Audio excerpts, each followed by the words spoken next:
What is going on, everyone? My name is Andy. Welcome back to another FPL video. It's the end of season review today. That is it. The season is over.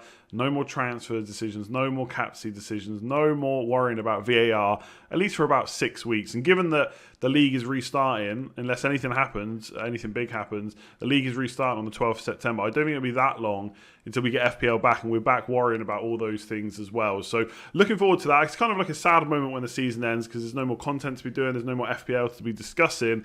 But then you have all that hope going into the new season that you might just win it this year. And obviously that's what I'm hoping for next year. Maybe next year will be the year that I win it. So in this one, I'm going to go through how my team ended up in Gameweek 38, plus what my rank was for the end of the season, kind of key learnings, big disappointments, players, transfers that were great and stuff like that. So I asked you a bunch of questions on Twitter and YouTube, so I'm going to go through them as well. And I'm also trying out no green screen. I might go with that on a green screen next year. I haven't decided yet, but let me know what you think in the comments below. Otherwise, let's take a look at Game Week 38. So you know what? It wasn't actually that bad of a week in the end. I got 78 points. I took a -4 point hit, so 74 points total.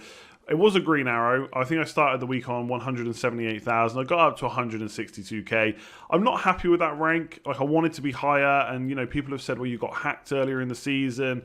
I don't think that's the be-all and end-all. That's not the only reason I got such low rank. I just made quite a few bad decisions this season, and it is what it is. That is my worst rank so far. I think my other lowest is like 103k or 104k. And I don't want to kind of deliberate over it too long because I know that some people's rank expectations are not necessarily as high. And I've had loads of messages from people that have kind of figured at X rank and they're really happy about it. They've won their mini league. So I don't want to kind of sit here and say like it's the worst rank ever. But I'm not completely happy with it, and I'm hoping I can improve next year. I don't want to do even worse again. Like I said, that is my worst rank in 10 years. So in terms of the week itself, it was a bit chaotic for anyone, and I say quite a few of you did actually, given by the number of viewers that were live for the deadline stream. It was very chaotic because I considered scenarios where kind of Sterling, Mahrez, De Bruyne, Jesus didn't start, and we got team news about that. Then I was going to make decisions based on that. I hadn't considered Mo Salah not starting though. And there was all these rumours before we got team news that maybe Trent Alexander-Arnold wasn't going to start. And straight away I thought, well, I'll just go to Nico Williams. He's going to play right back. That's going to save me, what, like 3.6 million, I think it was. And I'll just get Salah in for Fernandes. That was going to be my plan. I was going to get Salah in for Fernandes. And I basically talked myself into, not that Sterling was going to do bad, but that he probably wasn't the be-all and end-all of this week. I could just keep Kevin De Bruyne. So in the end, it kind of matched up. If anything, I probably did better out of the team news because I bought Sterling in. Yes, he didn't do as good as Kevin De Bruyne, but I would have taken Fernandes out to get Salah. So I would have taken 11 points out instead of Kevin De Bruyne's 90. Now, who knows what Salah would have got if he'd started from the beginning. They still scored 3 goals. So he may have got 2 or 3 goals in that, and that would have obviously been great. But that's all whats and ifs and buts and all that kind of thing. So I'm not too worried about it. I took out De Bruyne. I took out Seiss for a hit as well. And I also took out Trent because he wasn't going to start. And I got in Van Dijk and Nico Williams. Now, Van Dijk scored, which was great. But I mean, Newcastle scored in the first 23 seconds and then didn't do anything for the rest of the game. On another day, Liverpool don't fall asleep that early. And obviously, we've seen them make mistakes a few times since they won the league. But on another day, they don't make that. They don't kind of fall asleep and let that goal happen, and we get a clean sheet. And then obviously, I'm really happy. But overall, 78 points was good. Mahrez coming off the bench was great. Jesus scoring again was great. Sterling getting his goal was great as well. Would have been nicer to keep De Bruyne, but it is what it is. And as I was saying about that Man United match, the problem with free hitters getting rid of Man United players is that obviously they can still get points. And I wasn't necessarily expecting it to come as it did, but to get 17 from Martial and Fernandes was pretty nice as well. And obviously Danny Ings chipping in with yet another goal. And as you can imagine, he's going to be prominent when I talk about bad mistakes and good transfers and stuff for the season that's just gone by. So all in all, a pretty good Game Week 30. I think I've learned a lot, especially since lockdown. I think I've made mistakes all season. I don't want to dwell on the mistakes too much because obviously I have made some good decisions as well. It's not like I've just made bad decision after bad decision for 38 game weeks. But overall, 162k, I think, as always, I always say to you, it doesn't matter how bad my rank is or how bad my week is, I'm going to be here every week talking about it. Much easier, by the way, when you have a good rank, but it is what it is. 162,000, worst rank by about 60,000 places. Hopefully next year we can do better. Game Week 38, look, the team news was chaos. It worked out for me in the end. But I definitely panicked a bit. I was like, what am I going to do? And I got in Van Dijk. I barely even thought about it. I tried to get Robertson, couldn't afford him. He only got an assist. I ended up getting Van Dijk simply because I couldn't afford Robertson. So there we go. That was Game Week 38. Not the kind of team I would have expected to have. I mean, obviously, when you go into Game Week 1, you have expectations about how players are going to do and who you're going to have later on. But I didn't expect to finish the season with Jesus and Ings as my 2 players up front. Bruno Fernandes wasn't even in the league at the time. Nico Williams, never even heard of him. So it's always interesting how much FPL changes over just 38 game weeks. Like, even after kind of 3 or 4, sometimes your kind of thought process is completely different. So I enjoy the season as always. It's great making content. I love talking about FPL, but next year we've got to make that rank better. Okay, so here we go with your questions, and I'm not going to lie, I've been a bit lazy. Like, it's the end of the season. I was hungover yesterday. I've not put any of the questions and stuff on screen. It's just my big fat ugly head without the green screen in the middle of the screen. I'm just going to go through the stuff that you've asked me on Twitter in the replies to my tweet, or on YouTube as well, the YouTube comments. And I've just got a Google Doc with all the questions, and then going to talk you through my answers. So, and obviously these questions, a lot of them come up multiple times, all right? So which transfer, I should say, not question, which transfer did you most regret and which did you most enjoy? And then similarly, like shrewdest moves and worst moves. So try not to have too much recency bias with these answers. Obviously, it's very easy to answer post lockdown, but Mikel Antonio in Game Week 34 for a hit for Salah. I'll tell you now, in Game Week 34, I regretted that a lot.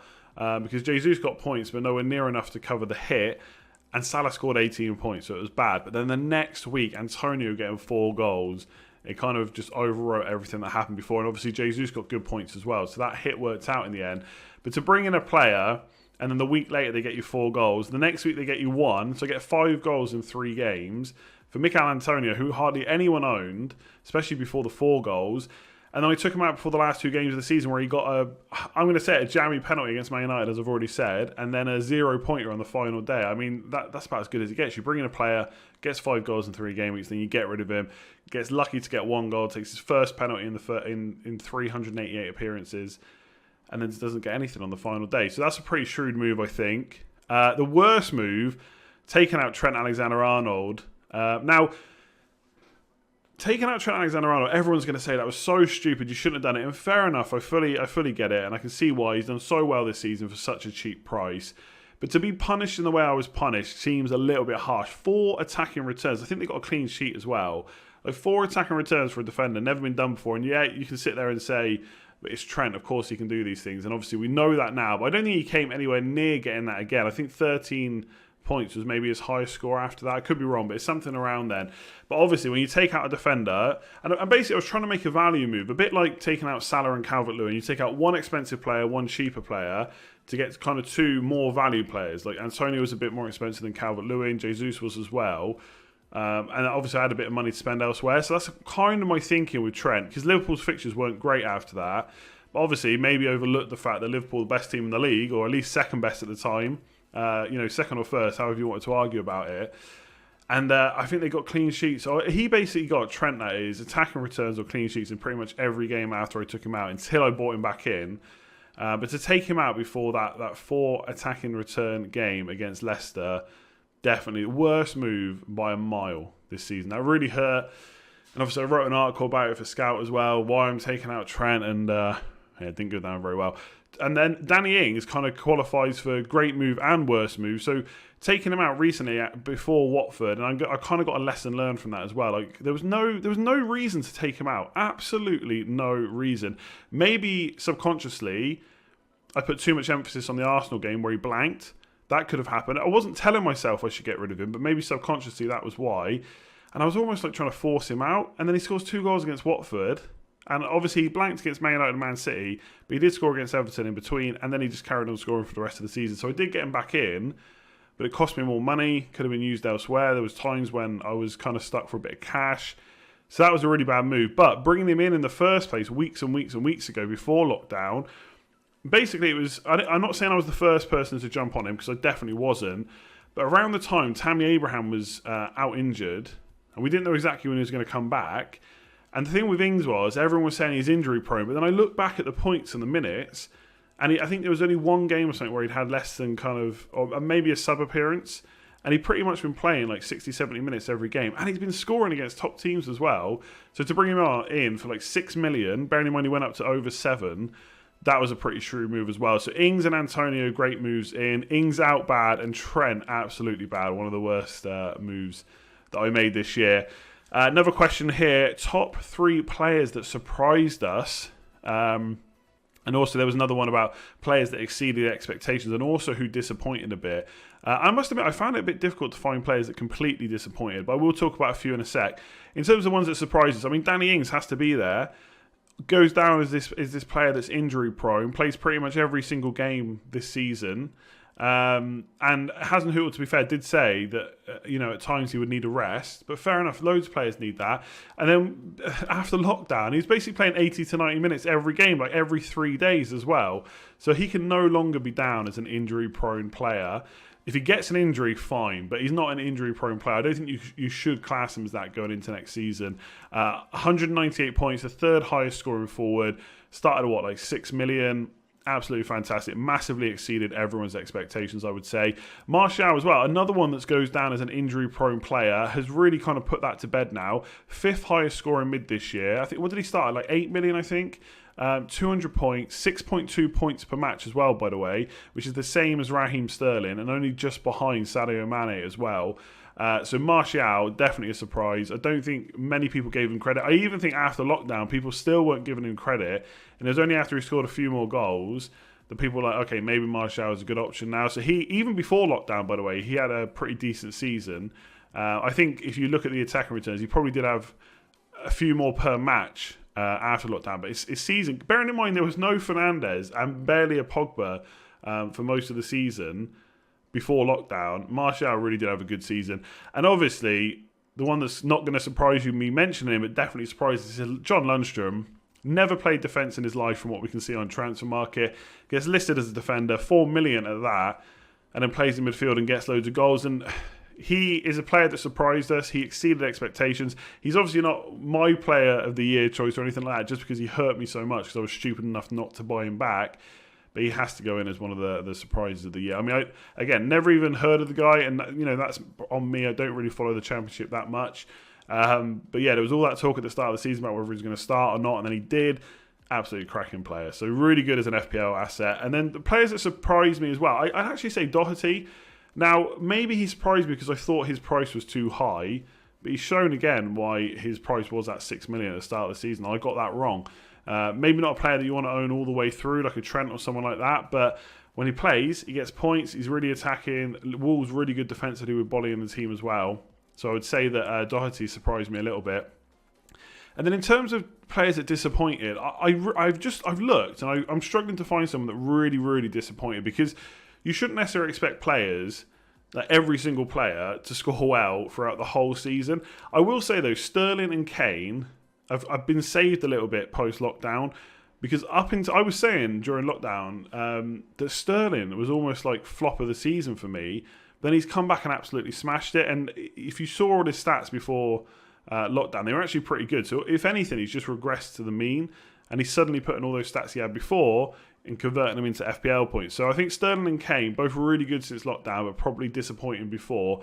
And then disappointment of the whole season, Pepe at Arsenal. I mean, not necessarily his fault, but when FPL prices a player at 9.5 million, you expect some good points from that player, and he just hasn't delivered at all. Not nailed on, hasn't scored enough points, not enough goals, not enough assists, really from an FPL point of view.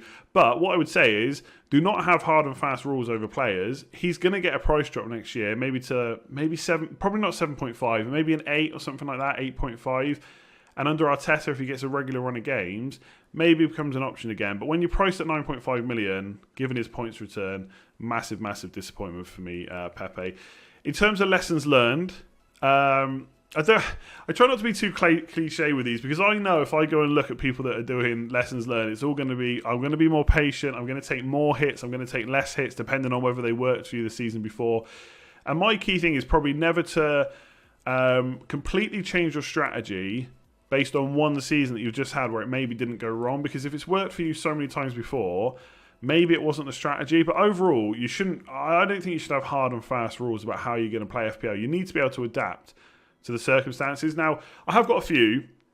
I think I overplay fixtures too much. Now, I'm always going to be a fixtures person. Like, even if a player's in great form, but they're about to play Man City, Man United, Liverpool, they ain't coming into my team. I don't care who they are. If it's it's not Mo Salah, obviously, because he can't play against Liverpool, but you know what I mean. If Salah was playing for someone else, about to play Liverpool, Man City, Man United, wouldn't bring him in. I don't care if they've just scored 4 goals in 2 games. They're not coming anywhere near my team. But when it's like Watford away, Everton at home, Southampton away, or something like that, I think sometimes I look at that and think, well, that's not Norwich at home, Bournemouth at home, and then whoever away, like Newcastle away or something like that. I'd look at that and think that's really good fixtures. But I'd look at Watford away, Everton at home, Southampton away, and think, do you know what, those fixtures aren't great. When actually, they're perfectly fine. I think unless you've got like a top 6... And don't get me wrong, sometimes this is where the nuance comes in. Sometimes you'll have a team like a Watford, obviously they're relegated now, but you know what I mean, like a Watford or Everton that are performing defensively really, really well, and halfway through the season you've got to change your expectations that, yes, you don't want to target those teams necessarily for attacking returns, but you can, yes, you have transfers every week, but you can't transfer every single player in and out every week. So I think I have to start overplaying how hard a fixture run is, especially when it comes to taking out a player who's on form. It's a bit different when you've got the player and they're about to play hard fixtures. When you're about to bring a player in, I need to kind of not overplay how difficult the fixtures are. And then also, which I've already spoke about before, is not trying to force players out of my team. Like, why did I sell Danny Ings before Watford to get Nketiah where I didn't even need the money? That was me probably, like I said, maybe subconsciously saying he just blanked against Arsenal, he's no good, and said I have to force him out my team. And to be fair, I feel like I already kind of learnt that before the end of the season. Like, Jimenez was another player I was thinking about getting rid of because I didn't have a good move for him at the time. I kept him for an extra week and he did score. Again, I got a bit lucky because he got a penalty against Everton, but it just didn't force him out. And then he scored again in the last few game weeks as well. So I think I have to almost look at my transfers more and be more sure that it's the time to get rid of that player and then get rid of him. But if I'm just thinking, I don't know, like Calvert-Lewin, for example, post-lockdown, I got rid of him in the end, but that's because I could bring in Jesus and Antonio by getting rid of him with Salah. If I had him and no money to upgrade, and I already own Danny Ings, I already own Jimenez, let's say I'm playing 3-4-3, and Calvert-Lewin's doing rubbish, he's got 3 or 4 games, he hasn't scored, yes, that player should be sold. But unless I've got a really good way to sell him to someone else that I actually want, then you might as well just keep him, especially if it's for a hit, because straight away they got to earn, the player you bring in has got to earn at least 6 points for that to pay off, and maybe Calvert-Lewin gets a dodgy goal or something like that. So that's the kind of thing I'm talking about, is I think sometimes I fixate and I also get like tunnel vision that I need to sell this player no matter what it takes, even if it's not the best decision, they're going, and I think that's bad as well. Hits was asked about. That I'll just take hits if I need to. Granted, a lot of top players will say they don't take too many hits, and maybe I need to review that again. If I've got a player I'm not sure about and I want to sell them, and I'm having to force myself to take a hit to do it, maybe it's just worth reassessing next week. Sorry, and I think I did do that in lockdown. After lockdown, I did that a few times. Like I didn't jump on the Vardy bandwagon, the Kane one, although Kane did all right, but he didn't do it straight away. So there's one game kind of wonders I didn't use transfers for, and I kind of, when I had a bad week, I just settled down a bit and just let my team play out the next week and then use 2 free transfers to make the changes. So I think, I don't think I would necessarily reconsider using hits.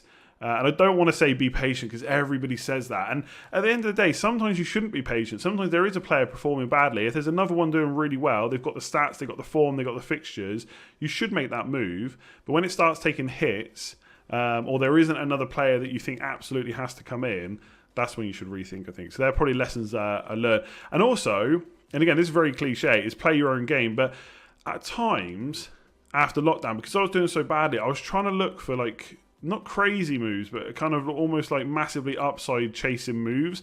That's not the kind of manager I am, to be honest. I usually play fairly safe. Like I bought in Antonio instead of Pulisic, which worked out. That was kind of a stats-based decision. His stats were so good, it was pretty hard to ignore him. But like, I'm not the kind of person that would then captain him at the same time, whereas other people did, and they got even bigger rank increases. But that's not the kind of player I am. I am a bit more... I don't want to use safe. I hate that word.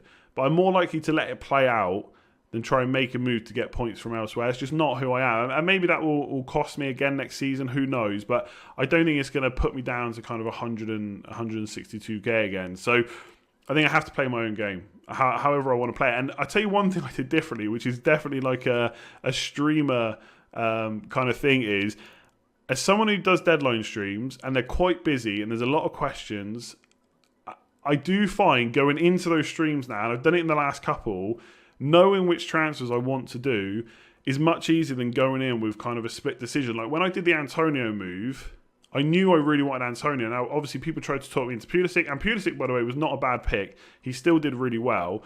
I'm not saying like it was some genius move to get Antonio, but he was the one I wanted, and everyone was saying was saying Pulisic.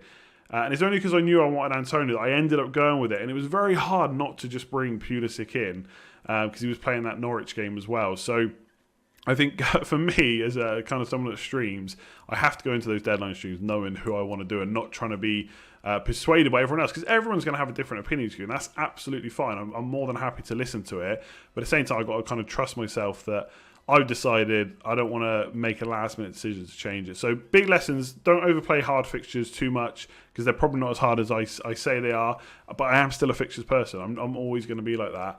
And don't force players out of your team. They're probably the two big ones for me. And then lastly, people want me to talk about price predictions and player movements. Now, price predictions are hard unless you know what other players are priced at, if that makes sense. Like, Doherty seemed expensive at 6 last year, but when you saw that other players were priced at 6, like Ricardo Pereira, then suddenly it seemed okay. So price predictions are hard, but let's talk about position movements. Martial to forward, 100% going to happen. Lundstram to a midfielder has to happen. Rashford and Greenwood, I think they'll be made into midfielders. I think the precedent that FPL have set means they have to change them to midfielders. That's where they've played the majority of games this year. And Aubameyang's the same, to be honest. He's played more games on the wing than he has as a centre forward. Therefore, he should be changed to a midfielder based on everything we've seen before.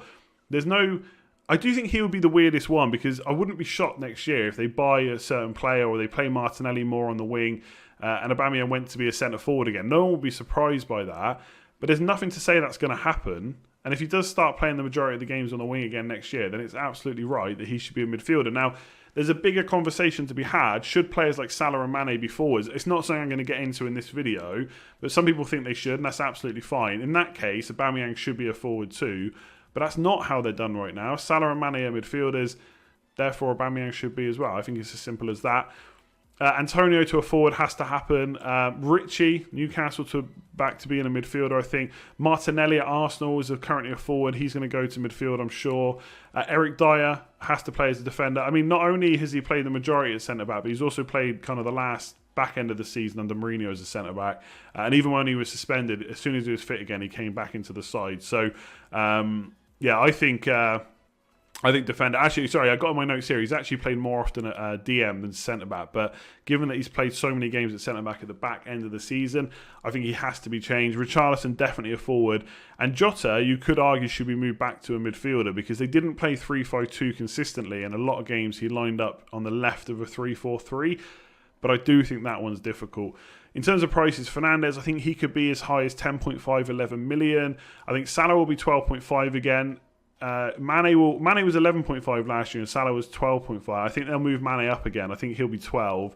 And I think it's very hard to argue against De Bruyne being 12 as well. I could see 11.5 for De Bruyne, but the fact he's got penalties now is absolutely insane. So De Bruyne, like what? He just broke or equaled the assist record.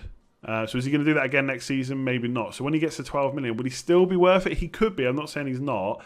But at the end of the day, we're never going to be able to fit all these players in. We're going to have to look for the new value players. So maybe Sterling gets a slight price drop potentially, or is priced the same as De Bruyne, or maybe 0.5 million under him. Maybe he's then the value player. Maybe instead of Fernandes at 11 million, maybe Martial at 9.5 as a forward. Maybe he's the value play. So we'll have to look at that. It's going to, as always, it's always impossible to fit all the players we just had in our Game Week 38 team and our Game Week 1 team. But that's the fun of trying to find the value and the cheaper players as well. So that's kind of all I wanted to go through today. You've seen my rank. You've seen how the last game week went. I've given you some thoughts on next season as well. I think this is already a 20+ minute video, so I won't go any further. In terms of content over the break, while FPL is not up, I probably won't do very much, same as every single season. One video I do want to create is one on content creation. A lot of people ask me, how do I make my videos? What tech do I use? And I think there's other things to talk about, like what's it actually like creating FPL content? What are the good things? What are the bad things? So that's a video that I wanted to do for a while. So if you have any questions about that, leave them in the description below, or in the comments below, I should say. Otherwise, like for normal FPL content, when FPL is back up, don't worry, I've got a whole list of stuff to do. So there'll be plenty to come. The only other video I might do, potentially, is like a FPL team of the season video. I did tweet out my team of the season, but maybe I'll get someone on and debate it a bit. So maybe a few videos until FPL is back back up. But for the majority of it, I'm just going to take a break, work on some stuff behind the scenes, including stuff like Patreon updates. And yeah, I'm going to mix up what I'm offering on Patreon as well. So if you're interested in that, keep an eye out. Otherwise, follow me on Instagram, Twitter, all the links in the description below. Thanks very much for this season. Really appreciate all the support. The channel growth has been insane. The kind of support on the live streams, on the videos, all the likes, the subscriptions, just absolutely massive. So I really feel like we're kind of doing something on this channel now, and it's only going to grow and grow, I hope. Anyway, we'll see you next season. So yeah, a couple more videos to come for me before FPL is back up, but then that's when the real stuff happens. So if you're new around here, subscribe.